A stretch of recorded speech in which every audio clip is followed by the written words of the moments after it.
అన్నట్టు చేయాలి కదా తల్లికి సమ్మక్క సారక్కకు నువ్వు అన్ని మొక్కుకున్నావు కాబట్టి అన్ని విధాలుగా చేద్దావు కావున నువ్వేంటిది 2000 ఇస్తే అయిపోతాయి నేను అక్కడ 2000 ఉన్నాయి బయట 3000 తెస్తా 7000 అవుతాయి ఆరాంసే సరే తీ బిడ్డ ఇక నేను 2000 ఇస్తా దేవునికి ఎట్లా మొక్కేలా తీసుకుందాం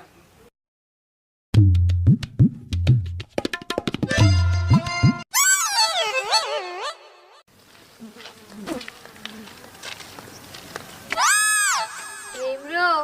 పైసలు దొరికినట్టున్నాయి కదా మేకని తీసుకొస్తారు అట్టేనా ఏమనుకున్నావు ఏదైనా సాధించుదాం ఒక్క ముందుగా మేక కింద అడిగి సరే అడుగుతాది మంచినే సాధించరు గాని ఆ మేకకి ఎంత మేకనా మేకకి 10,000 పోడా 7000 కాదు కట్ట చెప్తాను ఆడేమో 10 అంటాడు నువ్వేమో 7 అంటావు కరెక్ట్ చెప్పండి మీకు అబద్ధాలు చెప్తే మాకేం పోతుంది చెప్పు అరే గణేష్గా చెప్దాం పాటు 7000